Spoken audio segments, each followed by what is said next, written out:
prestação de contas, prestando contas das nossas vidas. E hoje queremos falar um pouco sobre prestar contas do nosso ministério. Pastor, que bom que eu não tenho ministério, nunca fui chamado para isso. Engano seu. Você vai descobrir hoje que todos nós temos um chamado para atuar no reino de Deus.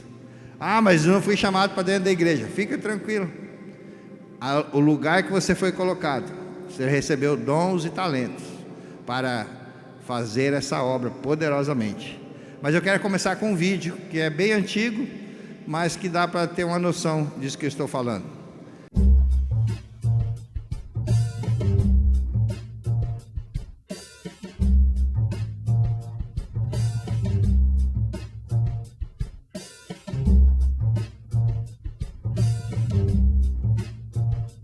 Thanks.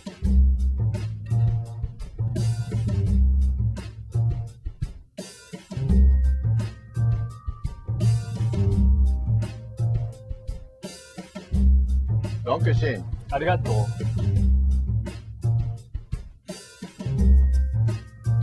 Oh, I couldn't. Well, maybe just a bite. Oh yeah! All right!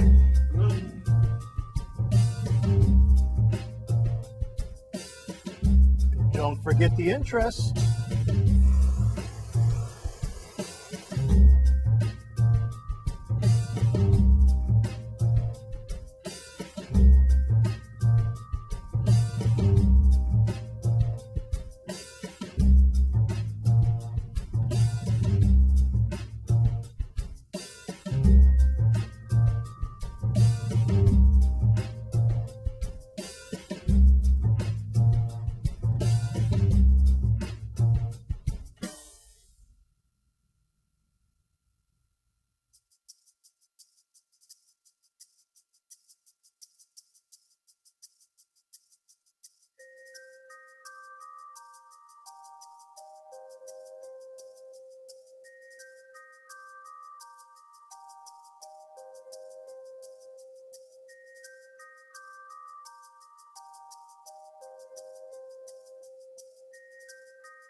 Dude, he brought the pie.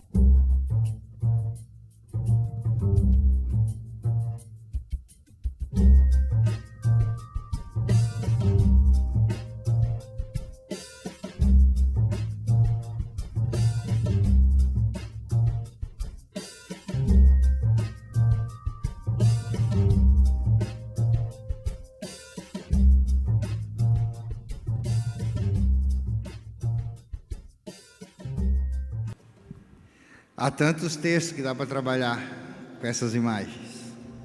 E às vezes estamos querendo nos esconder daquele que preparou tudo, daquele que patrocinou tudo.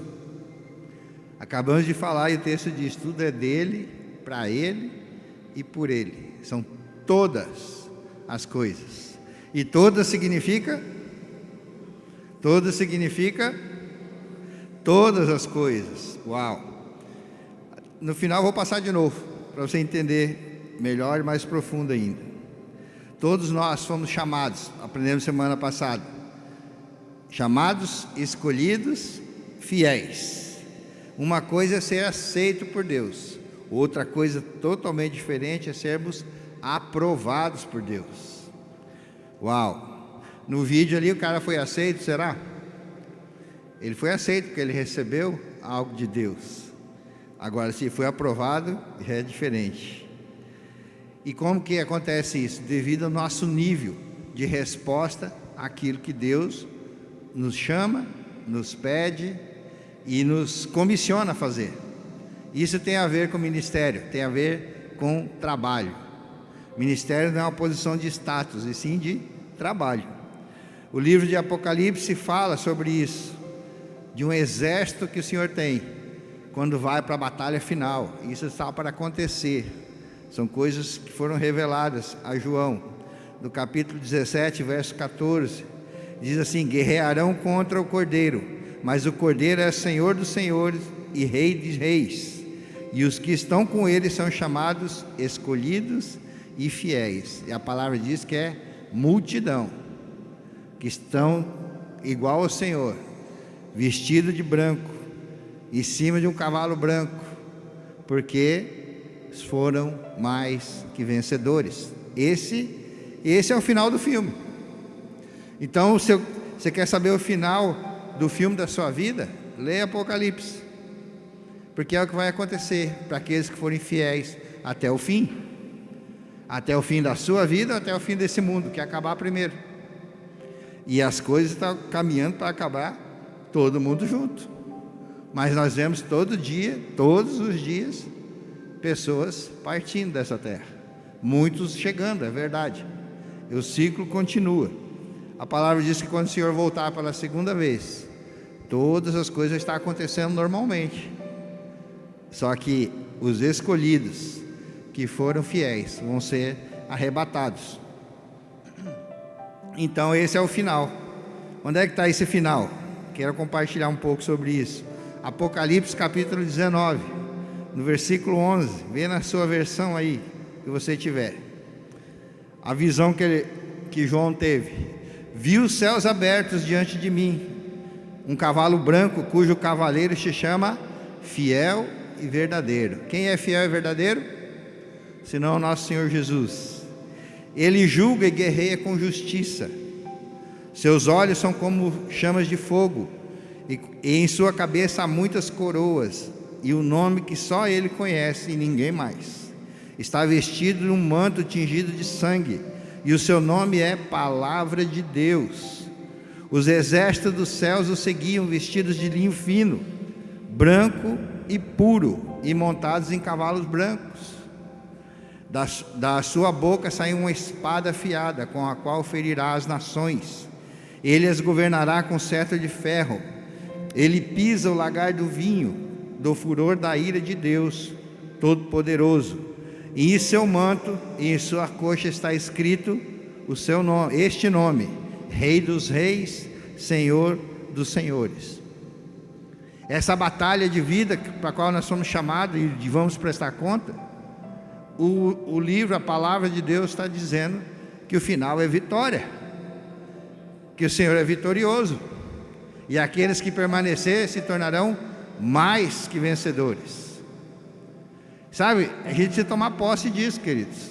Nós precisamos viver realmente isso. Isso não é uma história, isso não é uma fábula, isso é a nossa vida real.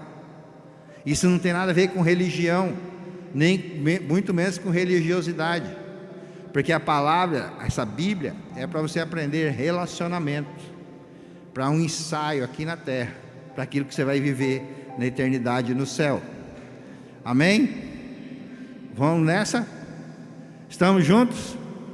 Vou perguntar de novo, sempre tem alguém que cai. Quem vai ficar feliz quando o Senhor Jesus voltar? Saiu alguns amém aí. Nós não devemos ficar felizes, nós temos que subir feliz com Ele. Nada de ficar, porque na segunda vinda você ficou, o negócio está ruim para o seu lado. A chance de subir pelo segundo chamado é muito difícil. Então, esse é o destino dos salvos. Você quer saber o destino do inimigo, que veio para matar, roubar, destruir, que está pertinho, fungando no seu cangote, achando uma brecha para fazer isso na sua vida? É só você continuar lendo o livro de Apocalipse, e ali vai falar o que vai acontecer com ele. Está descrito lá.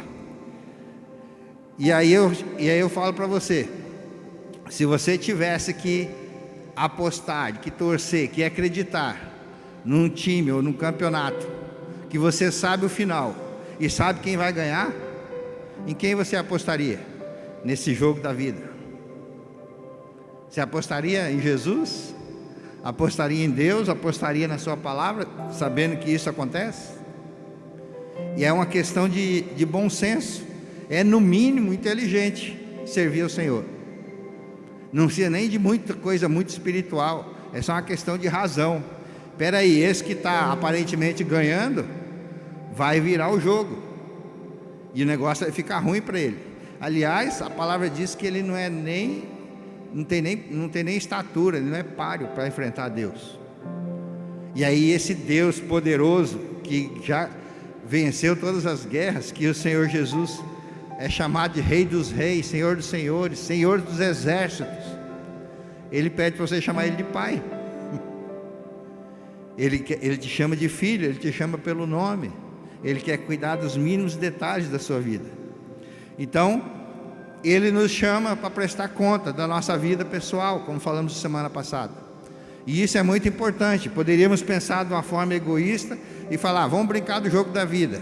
Eu já escutei isso muito lá em casa. Vamos brincar do jogo da vida? Vamos. Então, cada um cuida da sua vida e deixa eu quieto. Eu tenho que prestar conta para o pai e para a mãe. Eu vi os meninos falando isso.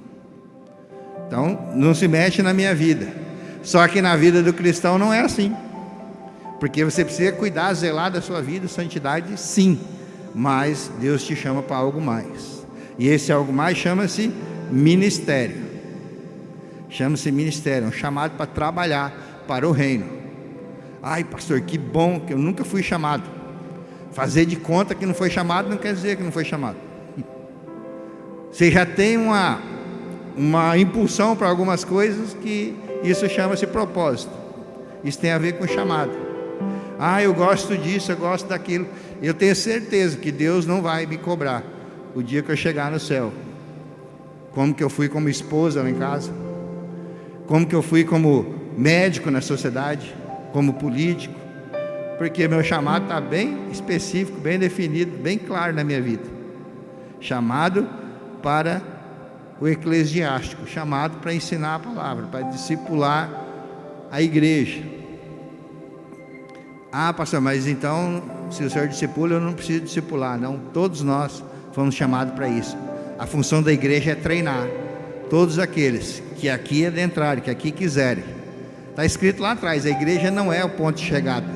Ah, agora eu faço parte da igreja, estou salvo, sentado, satisfeito.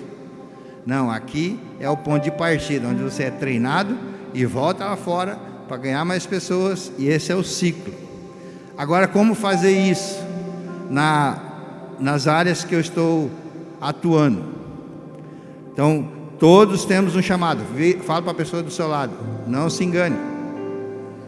Fala com vontade, não se engane. Você também foi chamado. Todos nós somos chamados, recebemos quando nascemos dons, talentos para atuar em alguma área da nossa sociedade. Semana passada nós falamos sobre isso. Jesus ficou 30 anos sendo provado, sendo testado e moldando o seu caráter dentro de duas instituições que nós também estamos, que é na nossa família e na sociedade onde ele trabalhava. Jesus era carpinteiro junto com seu pai. Então fala assim, família e trabalho. É só o treinamento. Porque as áreas da sociedade depois você pode e deve trabalhar na família, na igreja, com artes, com comunicação, no governo, na economia. Você tem talento para trabalhar em alguma dessas áreas. E aí é nessas áreas que você deve dar fruto. São áreas que todos nós, de alguma forma, estamos inseridos. E Ele está chamando para que nesse trabalho, que chama de ministério, nós possamos atuar de forma vibrante, atuante, transformadora na sociedade. Muitas coisas estão dando errado na sociedade, sabe por quê? Porque quem está comandando não segue princípios, segue a sua própria vontade, ou vontade de outros. Que eu já ouvi falar de políticos indo em centros de macumba, fazendo feitiçaria, fazendo trabalhos para poder se eleger, fazendo pacto com o diabo. Já ouviram falar disso? Isso é real. Quem que ensinou eles a fazer isso? Falta de princípios. Então todos nós fomos chamados, e se nós não fizermos da forma correta, o inimigo vai tomar conta. Então fomos chamados para isso, para viver esta vitória em Cristo, responder nas áreas da sociedade, responder esse chamado, responder esse ministério e sermos mais que vencedor. Não é só vencer de qualquer jeito. Cristo já venceu e Ele nos fez mais. Por quê? Porque além da vitória estar garantida, você pode fazer coisas maiores que a que Jesus fez. A Bíblia está dizendo: pastor, isso é inimaginável, como que eu vou fazer algo maior do que Jesus fez? A palavra está dizendo que nós podemos. Por quê? Porque Ele trouxe para nós um tempo chamado graça. Romanos 6,14. Pois o pecado não os dominará, porque vocês não estão debaixo da lei, mas debaixo da graça. Graça de Deus. Vimos semana passada que Deus fez um elogio ao Senhor Jesus. Esse é meu filho amado, em quem tenho muito prazer. E Jesus não tinha feito nenhum milagre, não tinha nem respondido o chamado ainda, não tinha nem começado o ministério dele, mas o caráter dele já estava moldado na família e no trabalho. E aí no Novo Testamento nós vemos esses mandamentos: não estejam inquietos com coisa alguma, alegre-se sempre no Senhor, em tudo dai graça. Você não vê isso no Antigo Testamento. Por quê? Porque Jesus já venceu, e agora nele nós podemos todas as coisas. Nele nós podemos todas as coisas. A graça está disponível em todos os momentos, para que haja contentamento e nos manter vitoriosos, de olho no alvo, de olho na vitória, de olho na chegada. Sabe? E já falei sobre isso, essa corrida não é de velocidade, ela é de resistência. Porque nós precisamos resistir às investidas do inimigo. Nós precisamos resistir a nós mesmos, a nossa vontade. Fala a verdade que o tempo hoje estava propício para ficar em casa assistindo uma pipoca, comendo uma TV. Eu falei só para ver quem está atento mesmo. E alguns decidiram fazer isso. Mas quando nós entendemos que Deus sempre tem algo a mais, a gente quer estar na presença do Senhor. Quem já pisou nessa presença, no Santo dos Santos, não quer saber de outro lugar. Quer saber se teu coração está alinhado com essas coisas? Quando acaba a celebração, que nós vamos terminar, alguns fazem amém, né? Amém, acabou. Mas tem uns que ficam tristes de verdade. Sabe, há 30 anos, depois que eu vim na terceira reunião, só na igreja Safe, eu raramente perco uma celebração, ou por doença, ou por viagem, mas nunca de vontade própria. Não, hoje eu não vou. Aí a gente tira a férias e fica incomodado, fala: o que será que está acontecendo? Aí está lá do outro lado do mundo, agora tem online, né? Falei, não tem outro jeito, vamos assistir aqui. E fica doido para ver as câmeras passando, ver quem está ali. Porque a atmosfera, a presença de Deus a gente sente, não consegue ver na tela, né? Então as pessoas que por decisão própria não vêm, podia estar e não estão, acaba perdendo algo precioso. Acho que foi na célula do Eduardo que ele compartilhou algo bem interessante. Falou assim: aqueles que não estavam vindo nas celebrações, ele falou assim: ó, semana que vem eu vou fazer um churrasco aqui em casa, está todo mundo convidado. Então assim, todo mundo já, beleza e tal. Eu falei: então, só que eu vou fazer online, vou transmitir, vou participar aqui com a minha família, vocês vão tudo conectar aí, eu vou descrevendo como é que está o cheiro, como é que está o sabor, vocês ficam só com a imagem. Eu falei: que ideia top, né? De convidar a cidade toda para esse churrasco.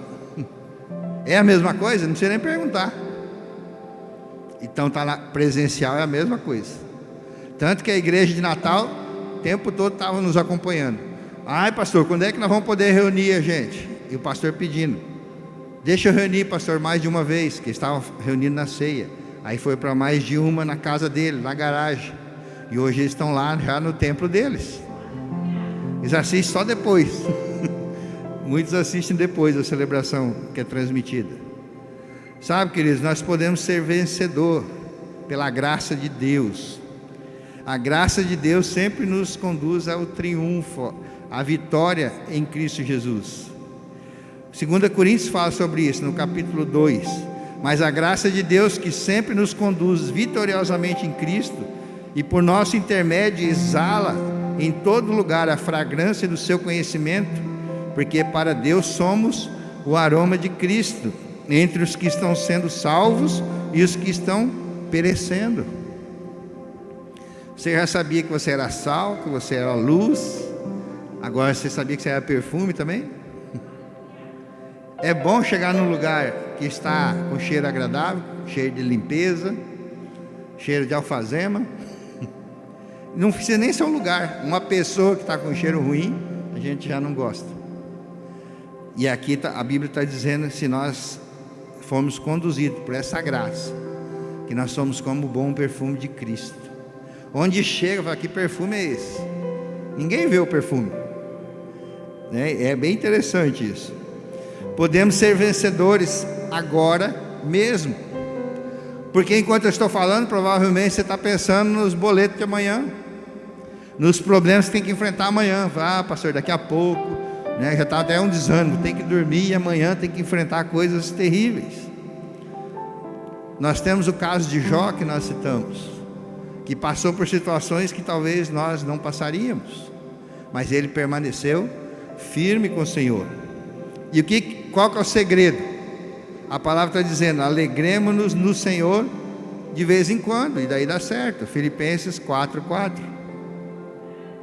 Não é assim que está escrito? Alegre-se quando?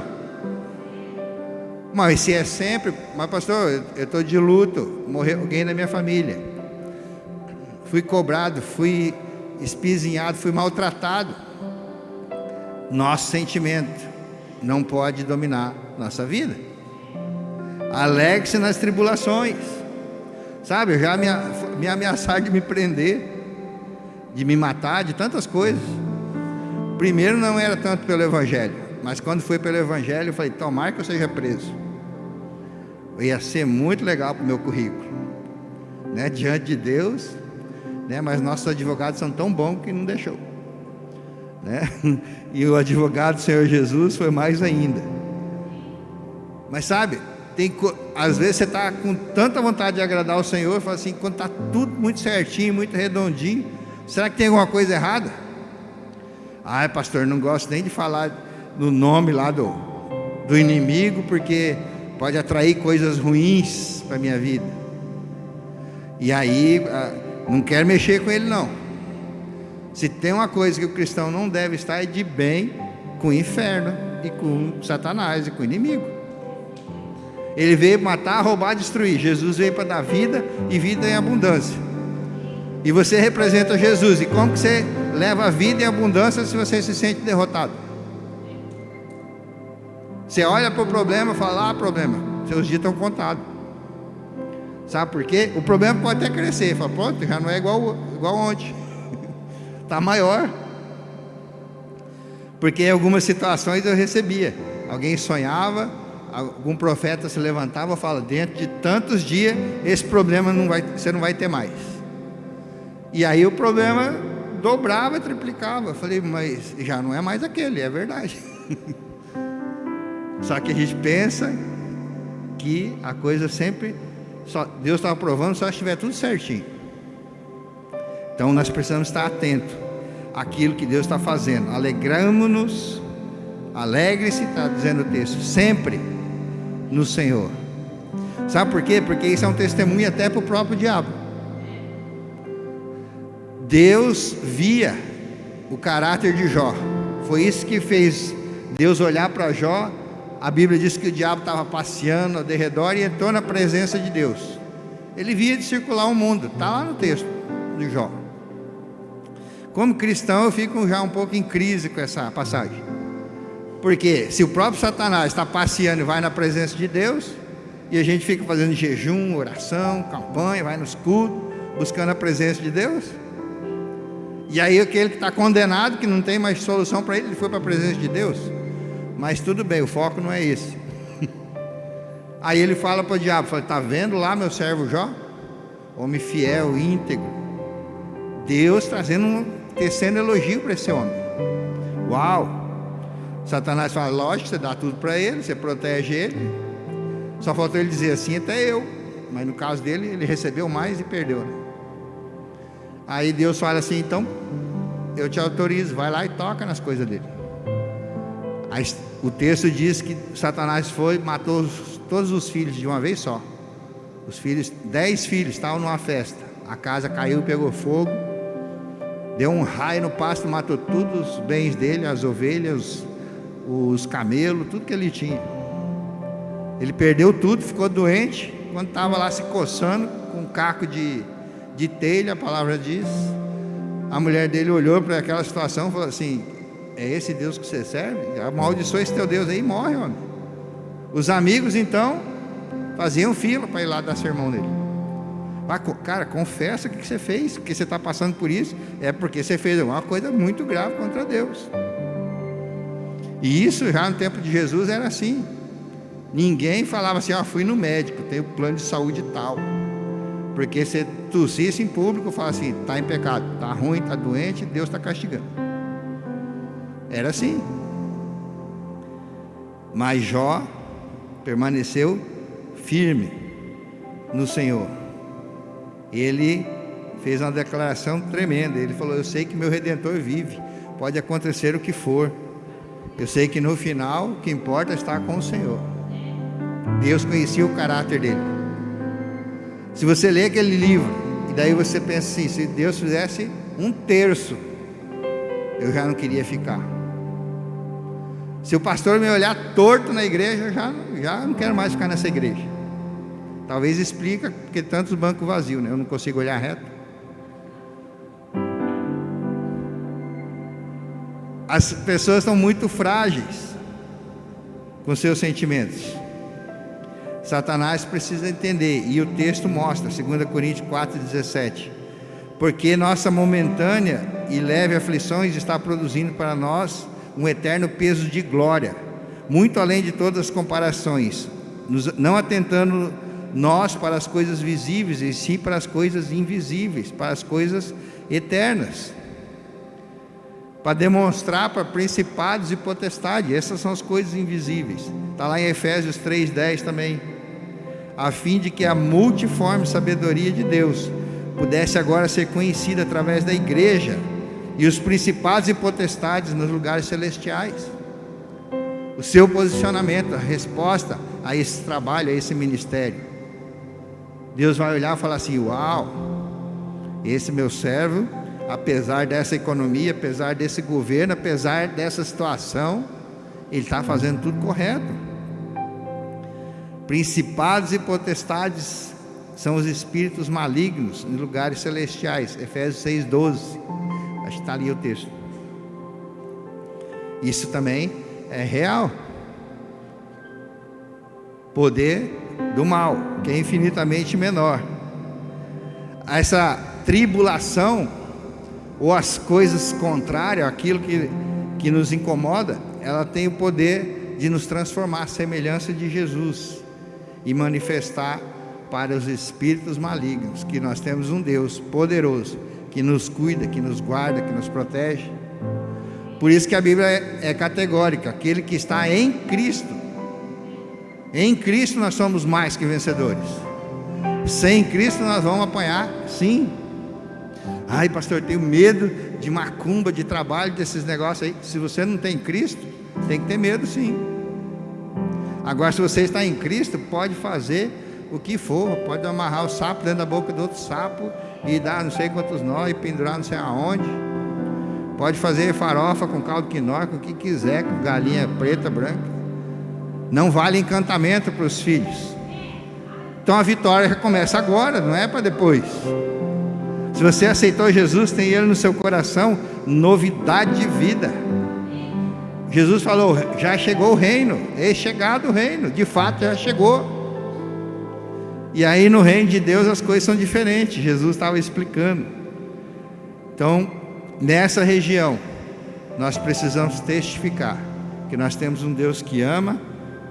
Nós temos um Deus para obedecer, para louvar, para adorar a Ele, através da fé em todas as circunstâncias, seja qual for. E quem que é esse povo? Senão a noiva de Cristo, senão a igreja, senão eu e você. Amém, queridos? Então é uma prova de fé também. de que essa tribulação nós podemos passar. E essa é talvez a palavra-chave. Vêm essas coisas, mas elas vão passar. Está passando. Estou passando por um deserto. Ótimo, você não pode ficar parando no deserto. Porque você encontra o irmão agora, daqui 1 ano, 2, 3, 5 anos, ele está passando por deserto. Ele está andando em círculo.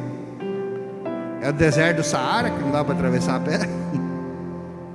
Sabe, o trecho em que o povo rodou 40 anos, dá para fazer em 2 horas de carro. O Cássio foi comigo nessa viagem, deu 2 horas, né? Com micro-ônibus. O povo levou 40 anos, qual que era o problema?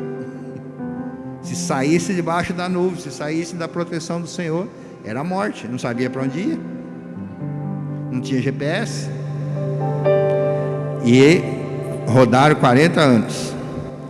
Então é uma prova de fé.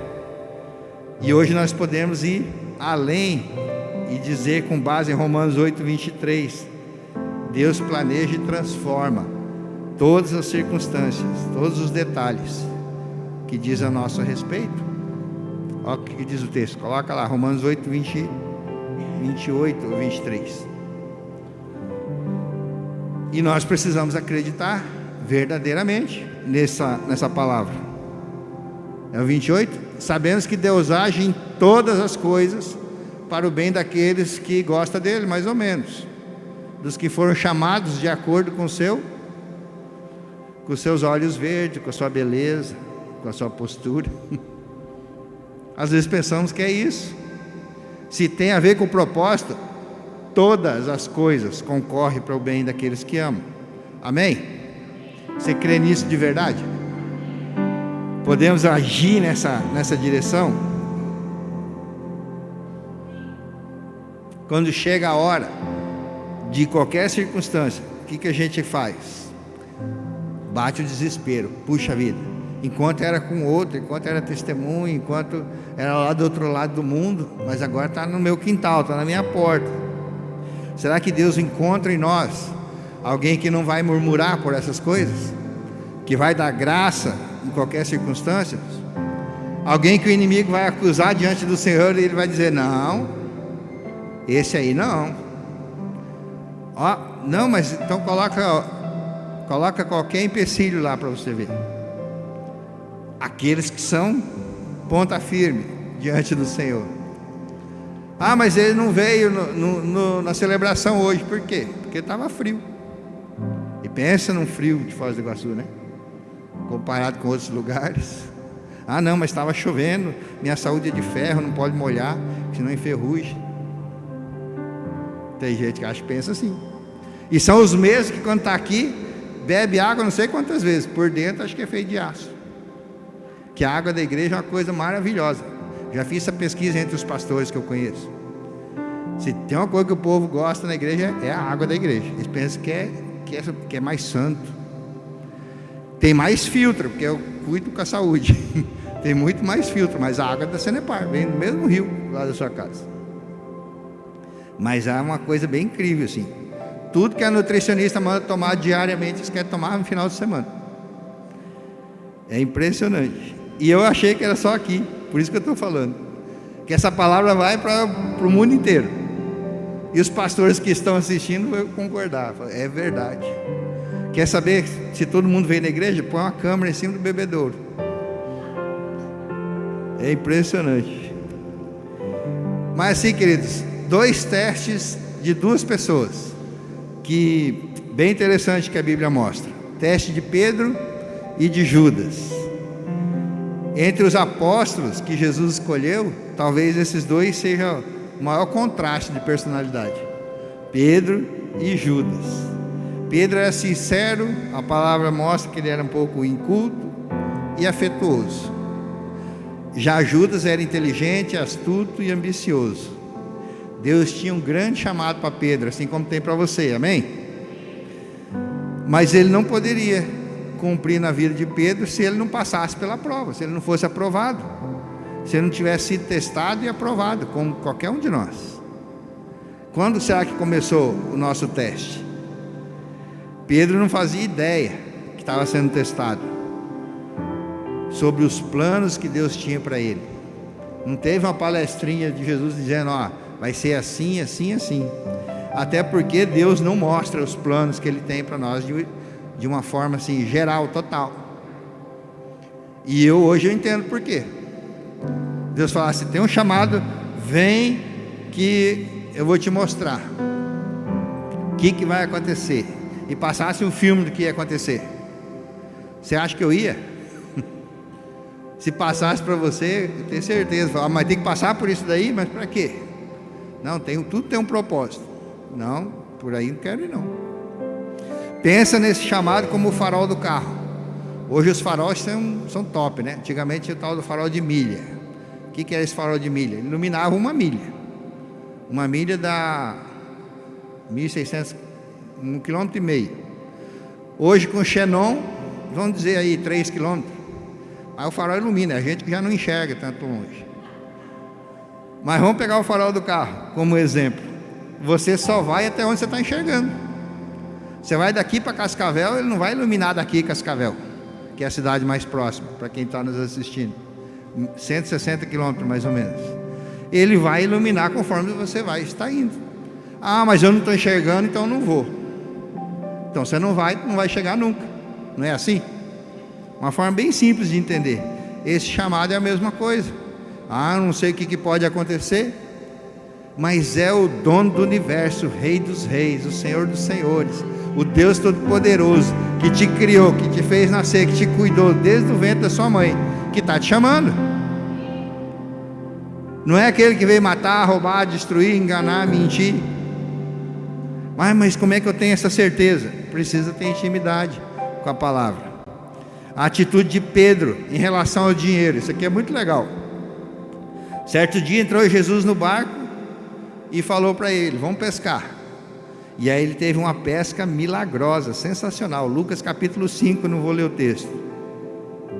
Mas daí Pedro olhava para aquilo, falou, uau, que pesca, hein? Ele podia ter proposto uma sociedade para Jesus. Jesus, quer ser meu sócio? Olha só, você prega, né? Faz aí o que tem que fazer. Com essa companhia pescando desse jeito, eu vou ser um dos maiores empresários da região aqui.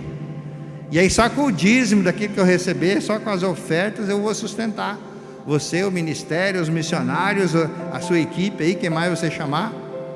Que baita negócio, hein? Que tal? Só que Pedro não fez isso. Pedro podia sair em conferências, trazendo seu testemunho de como prosperar, porque Jesus era o sócio dele. Uau! Pastor, isso está errado? Se você tem chamado para isso, está errado não fazer. Mas não era o que Pedro foi chamado para isso. Pedro precisava passar por esses testes. Então, esse raciocínio de que Deus está me prosperando para sustentar a obra, mas não estou respondendo o chamado de fazer discípulo, não estou respondendo o chamado na área da sociedade de fazer discípulo lá, de falar do amor de Deus, é um raciocínio muito carnal, uma mente carnal, quer dizer, voltada para o mundo. É assim que o mundo pensa. Não, vamos fazer assim, pastor, que daí, ó, assim, assim, assim, eu tenho um dom para isso. Eu já recebi essa proposta, pasmem vocês. Se eu recebi, imagina se eu não ia fazer com Jesus, com aqueles que são de igrejas maiores, mais poderosas, mais antigas. Meu discipulador recebeu proposta igual. Dos olhos olhar para aquele valor assim, uau, isso aí só pode ser de Deus. E algo aqui dentro está travado, fala, não, isso aqui eu não tem nada a ver com isso. Porque Deus quer nos sustentar, nos prover, nos direcionar. Ele quer fazer parte de todas as áreas da nossa vida. E aí quando nós queremos isolar Deus dessas coisas, não funciona. Ele desistiu do seu negócio para responder o chamado do Senhor. Muitos cristãos mal sabem que estão sendo testados quando estão prosperando. É Deus testando muitas vezes o coração. Eu e a pastora entendemos isso. Aliás, a pastora está viajando, a pastora Mara, a pastora Cris, daqui a pouco estão aterrissando aí. Nós entendemos que se nós tivéssemos respondido o chamado do nosso jeito, não enfrentaríamos o que vinha pela frente. Porque no primeiro sinal de problema, a gente ia dizer, não preciso disso aí não. Meu sustento vem de outro lugar. Não preciso passar por isso. Eu quero servir, mas tem que ser do meu jeito, a hora que eu posso, no tempo que eu quiser dedicar, e não quero saber dos problemas. Quero servir só com os cheirosinhos, com os bonitinhos, com os que dizem sim, que concorda comigo. Não vai servir quase ninguém. Vai montar grupinhos, né? Daí assim, procuram-se fazer isso e ter a igreja perfeita. Não conheço nenhuma ainda que é perfeita. E eu recebi instruções claras do meu discipulador e de Deus. Se achar uma perfeita, não vai para lá para não estragar. Porque não tem esse negócio. Mas se tiver, não vai. E Pedro entendeu esse chamado. Atos capítulo 3, no versículo 6, alguém pediu ajuda para ele. Ele falou assim: não tenho prata nem ouro, mas o que eu tenho eu te dou. E o que ele tinha? Tinha um reino dentro dele. Em nome de Jesus o Nazareno, ande, levante e ande, algumas versões diz. O aleijado, né, estava pedindo esmola. Não pode nem falar aleijado, era o deficiente. Estava pedindo. E aí Jesus deu essa... Pedro falou para ele: o que eu tenho eu te dou, levanta e ande. Você tem coisas de Deus dentro de você que os médicos já não podem resolver. E a oração com o seu Deus pode curar uma pessoa. Pode trazer ela do leito de morte. Pode curar ela totalmente de uma doença terminal. Pode dar uma nova chance para a pessoa. Nós já vivemos e vimos isso aqui várias vezes. Por quê? Porque tem a ver com o reino. Então, nesse ponto, com relação ao dinheiro, Pedro passou no teste. Qual a atitude de Pedro com relação à correção? Ser corrigido é muito constrangedor, é um insulto. Sermos repreendidos então publicamente. Imagine se eu chamar teu nome e perguntar: por que você ainda está fazendo isso? E eu podia fazer, eu conheço bastante gente. Conheço muita gente que podia fazer. Que constrangimento até. Puxa vida, ainda bem que não foi comigo. Quem está do lado. Jesus fez isso quando estava tentando matar o ego daquela multidão que estava seguindo ele só para ter as coisas. Ele falou assim: quem quer me seguir tem que comer da minha carne e do meu sangue. Falei, o pessoal pensou, falou, puxa vida, agora viramos canibal. Isso é coisa de seita lá não sei de onde. Isso aí não é de Deus não. Sacrifício humano. Olha o que ele está te propondo. E Jesus estava falando dos seus ensinamentos. Simbolicamente ele estava dizendo. E a multidão se dispersou. E os discípulos ficaram ali. Falaram: vamos, para nós acho que vai ser diferente, né? Ele virou para eles e falou: e vocês? Pedro deu a resposta sensacional. Ele falou: para onde que nós vamos, Senhor? Se só tu tens a palavra de vida eterna. Mas esse mesmo Pedro foi repreendido por Jesus em público, quando ele começa a dizer o que ia acontecer com ele, quando ele entregasse a sua vida pela igreja, por mim, por você, por aqueles que viriam. E aí Pedro falou: não, Senhor, está lá em Mateus 16, tá? Conta toda a história. Não, Senhor, ó, não começa com esse discurso aí não, que isso vai dar ruim.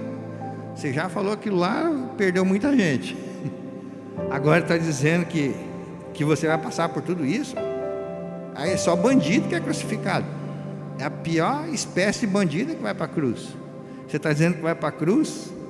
Jesus voltou-se para Pedro publicamente e falou assim: para trás de mim, Satanás. Você é pedra de tropeço para mim. Lá no versículo 23, eu acho. Para trás de mim, Satanás. Quem era o Satanás que estava ali? Não, ele estava falando para Pedro: você é uma pedra de tropeço para mim.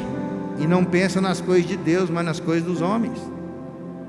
3 versículos antes disso, ele deu uma resposta que Jesus falou assim, sobre essa verdade: eu vou fundar a igreja. Jesus tinha acabado de fundar a igreja cristã. E aí Pedro podia falar: não fico mais nessa igreja, estou fora. Ele foi repreendido em público, mas ele sabia que só da boca do Senhor Jesus podia sair palavra de vida eterna. Então ele foi aprovado, ele foi super aprovado nesse quesito. Aí daí nós vemos Judas. Pedro não se empolgou em mudar o negócio dele. Pedro não ficou triste, não se ofendeu com a repreensão de Jesus. Compensação, Judas, com relação ao dinheiro, a gente já conhece a história. E está lá em Lucas, continuando. Judas Iscariotes tornou-se um traidor. Ele era um ladrão. As pessoas doavam para os pobres e ele roubava. Gente, a presença de Deus aqui é maravilhosa, mas a presença dessa mulher que está chegando agora, para mim é muito melhor. É tão boa quanto. Bem-vinda, pastora. Espero que tenha feito bons voos. Cadê o resto da sua equipe? Não vem? Tem mais marido querendo vocês. Seja bem-vindo. Judas foi reprovado no quesito dinheiro. Quando a mulher vai lá quebrar o vaso de perfume, ele já repreende. Ele falou: podia ter vendido isso aí, dado para os pobres. Tanta gente necessitada, e ela vai fazer um desperdício desse. E Jesus dá um ensinamento, fala assim: os pobres vocês sempre vão ter com vocês, mas a mim nem sempre. E ela está fazendo isso por aquilo que ela recebeu. E Jesus ensinou isso, nem se compara com a repreensão de Pedro. E a palavra diz que Judas, ofendido, levantou-se dali e foi negociar com os homens para quanto eles iam pagar para ele, para entregar Jesus. Para ele foi a gota d'água quando Jesus falou isso. Estou falando de desperdício, estou falando de dinheiro, e aí Jesus defende a mulher. Ele saiu falando mal. Um caso terrível ficou registrado na Bíblia. Por quê? Porque Judas não gostava de dar, ele gostava de receber. Ele recebia e se apropriava daquilo que tinha a ver com o ministério de Jesus. E será que essas coisas pararam no nosso tempo? Quantos ministérios, quantos estão usando os recursos do reino para seu próprio enriquecimento? Se Judas tivesse agido diferente, com certeza seu nome seria de um dos fundamentos daquilo que a palavra diz, que será a nova Jerusalém, a cidade santa. Lá em Apocalipse fala que os fundamentos foram encontrados, o nome dos 12 apóstolos e o do Cordeiro. Judas não foi aprovado nesse teste, ele foi rejeitado. Ele era ladrão. João 12:4 diz sobre isso. João roubava da sacola do dinheiro que era para destinar aos pobres. E aí a gente podia fazer uma pergunta: por que que Jesus, sabendo quem era, e Jesus sabia que Judas estava fazendo, não repreendeu ele imediatamente, já não tirou ele imediatamente do cargo? Por que será que ele não fez isso? A gente podia responder com outra pergunta: por que que Jesus não desmascara todos os que estão até hoje ganhando dinheiro para si, em nome do cristianismo, em nome daquilo que há um chamado, em nome daquilo que é para ser um ministério para o reino e não para si próprio? Por que que existe tantos ainda para enganar os povos, enganar as pessoas? Deus podia acabar com isso tudo. Por quê? Porque acaba se revelando até o último momento, ainda tem chance. Judas podia ter se arrependido, nós vemos que ele teve remorso, foi lá, quis devolver o dinheiro, mas arrependimento verdadeiro, ele teria ido na presença de Jesus, confessado o pecado, arrependido de verdade, e podia ter mudado tudo. Então Judas tinha esse problema, ele gostava mais de receber do que de dar. Jesus tinha ensinado esse princípio, ele estava lá quando Jesus deu essa aula, essa palestra. Atos 20, 35. O próprio Senhor Jesus disse, o texto fala, é mais abençoado, mais bem-aventurado dar do que receber. Está ali? Há maior felicidade em dar do que em receber. Como é que explica isso? Pedro tinha entendido isso, Judas já não entendeu. Judas achava que a felicidade estava em receber. É muito bom receber, me dá. E aí todos nós, todo mundo, todos os cristãos, num tempo da sua vida, ou de repente você está passando por isso agora mesmo, estamos numa dessas categorias, semelhante a Pedro, que abandona tudo e entende que tudo é para o reino, e a palavra diz: busque em primeiro lugar o reino de Deus, a sua justiça, e as demais coisas vão ser acrescentadas. Ou como Judas, que gosta de receber e acumular, fala: não, foi Deus que me deu, e acontece, Deus está me dando e vai juntando e vai acumulando, e aquele recurso está indo como para o mar morto, chega ali, não serve para mais nada, enquanto que Deus quer fazer girar, movimentar. No reino de Deus, quanto mais dá, mais você colhe, mais recebe, aí você ganha mais, daí você planta mais e vai multiplicando. E aí eu não estou falando só da área financeira, é de tudo, é conhecimento, você reparte, alguém tenta reproduzir e vem buscar mais. Mas eu não tenho mais. A palavra diz: pede para o Espírito Santo, busca do Senhor que dá sem medida. Não tem miséria no reino de Deus, em nenhuma área, no conhecimento, em vida, em saúde, em finanças. Deus nos testa se estamos recebendo para darmos ou para acumularmos, se vivemos de acordo com o princípio do mundo, com a mentalidade do mundo ou mentalidade do reino. E aí isso precisa de uma prática, de um exercício constante, para entendermos e vivermos realmente aquilo que Deus tem. Então a gente não pode se enganar. Todos nós recebemos esse ministério. É só você olhar para o seu trabalho. Pastor, eu odeio meu trabalho. Mas o que você gosta de fazer? Quem faz aquilo que gosta nem chama de trabalho, fala que é diversão. Mas daí se vicia no trabalho, porque daí acho que mistura trabalho e lazer.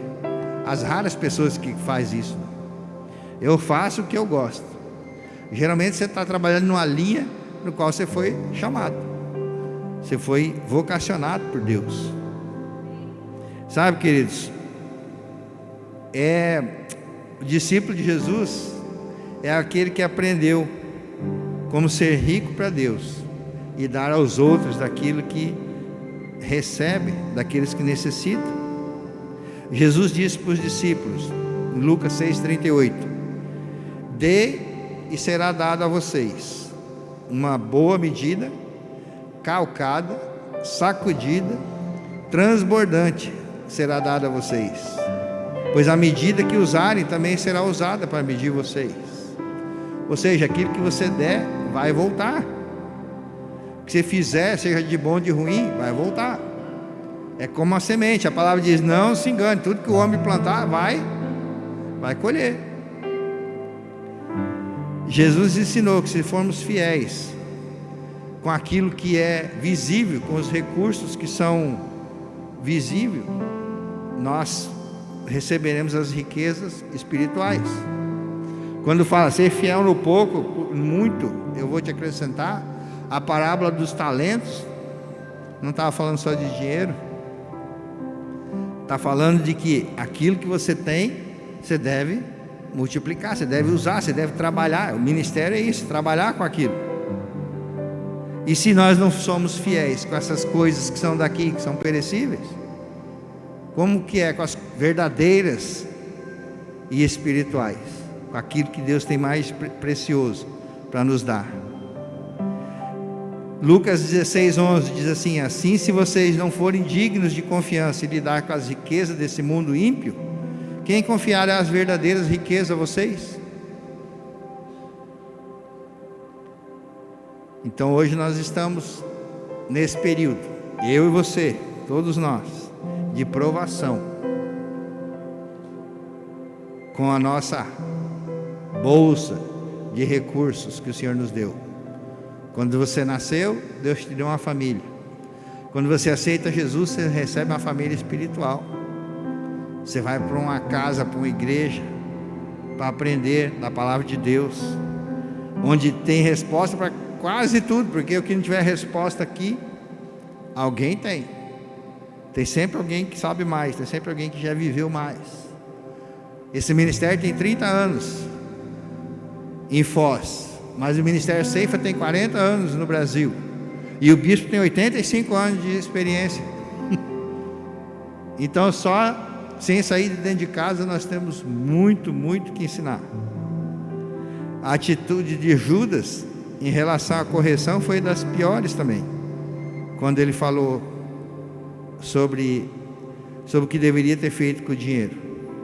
Ele foi lá e vendeu o próprio Cristo. Pedro passou pelo teste e foi triunfante. Judas fracassou miseravelmente, porque a palavra mostra que o final dele foi triste. Então eu e você estamos sendo testados nesse tempo aqui. Nós vamos prestar conta disso diante do Senhor. Os filhos são testados e corrigidos pelos pais. Isso é real. As esposas são testadas e são corrigidas pelos seus maridos. Os empregados são testados e corrigidos pelos patrões. Nós não gostamos de confronto, já falamos sobre isso. Na igreja nós somos testados e somos corrigidos pela própria palavra de Deus. Deve ser feito em amor, com a palavra de Deus. Mas muitos, quando ouvem a verdade, falam: não, isso não é para mim. Alguns até declaram. Já tive reuniões de homens de honra. Tinha algumas meninas querendo namorar e falou: você vai lá para essa reunião, depois fala com o pastor. Qual que foi a resposta? Aquele pastor é louco, não dá para viver aquilo que ele falou, isso não existe. E quem vai na reunião dos homens de honra sabe princípios de como o homem deve viver segundo a Bíblia. É simples. Nós precisamos ter essa consciência e avaliar nossas reações quando somos corrigidos. Aqui foi falado na área da correção, na área do dinheiro. São só 2 parâmetros, tem muito mais para nós avaliarmos se estamos aptos, se estamos no caminho certo para prestar contas. Não podemos ser reprovados, precisamos ser aprovados por Deus, estar disposto a ser corrigido, não ficar ofendido por qualquer coisa, prestar conta de tudo, mínimos detalhes. Pedro não sabia que estava sendo testado, mas a atitude dele mostrou que passou no teste. O arrependimento é necessário, uma postura de vencedor é necessária, obediência à palavra de Deus, ao chamado de Deus, porque você foi escolhido e deve permanecer fiel até o fim. Então os recursos estão vindo em todas as áreas. Eu vou passar o vídeo de novo para você ver com relação à torta. Pensa naquela torta como tudo que Deus deu na sua vida de recursos e no que ela está sendo investida. Pode passar de novo, queridos.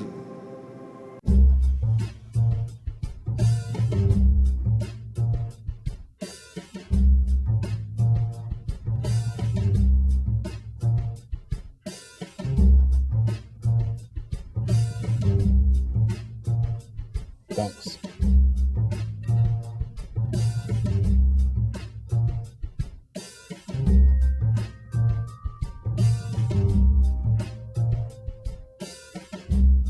Dankeschön. Arigato.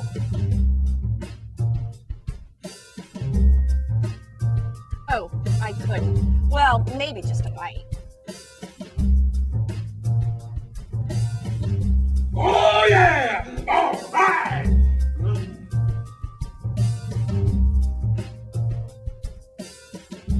Don't forget the interest.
Dude, he brought the pie.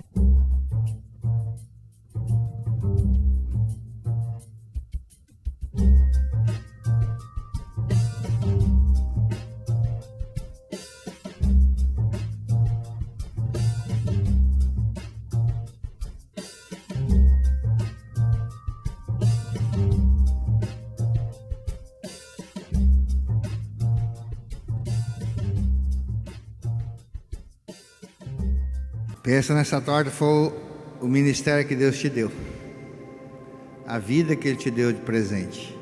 Vou pedir que você feche seus olhos, coloque a mão no seu coração, faça essa oração comigo e diz assim: Senhor, eu entendi a Tua palavra, eu me arrependo, Senhor, de fazer daquilo que o Senhor me deu de mais precioso, fazer a minha vontade, ou até não entender, ou obedecer à vontade do Senhor na minha vida.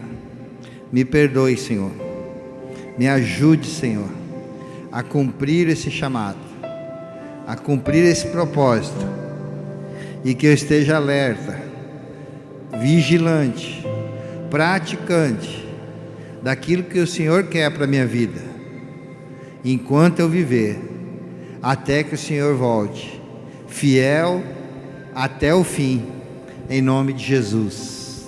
Amém? Amém, glória a Deus.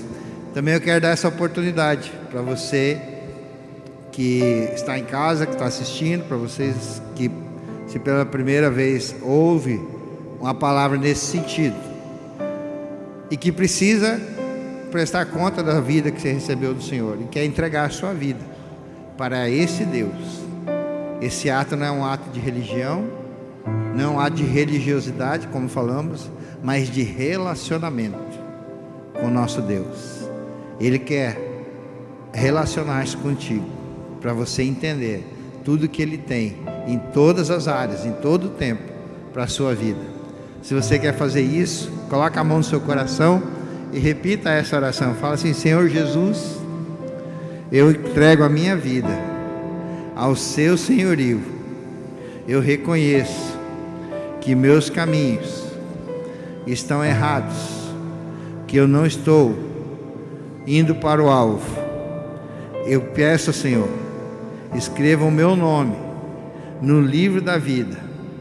Eu quero ter o Senhor como meu único, suficiente Salvador e verdadeiro Senhor da minha vida. Me dirija, Senhor, em todos os meus passos. Que o Senhor seja mais do que Deus, seja meu amigo, seja parceiro de vida, e seja aquele que nos alegramos juntos ao responder esse chamado da minha vida pessoal e do ministério que o Senhor tem para a minha vida. Eu te recebo com alegria, confesso no teu nome que te recebo com muita alegria, em nome de Jesus. Amém? Amém, glória a Deus. Alguém fez essa oração pela primeira vez hoje? Faz só um sinalzinho, que eu quero dar um presente para você. Você que está em casa, você que está acompanhando, se é a primeira vez que faz essa oração, escreve aí no chat, alguém vai estar em contato com vocês. Queremos dar esse presente também.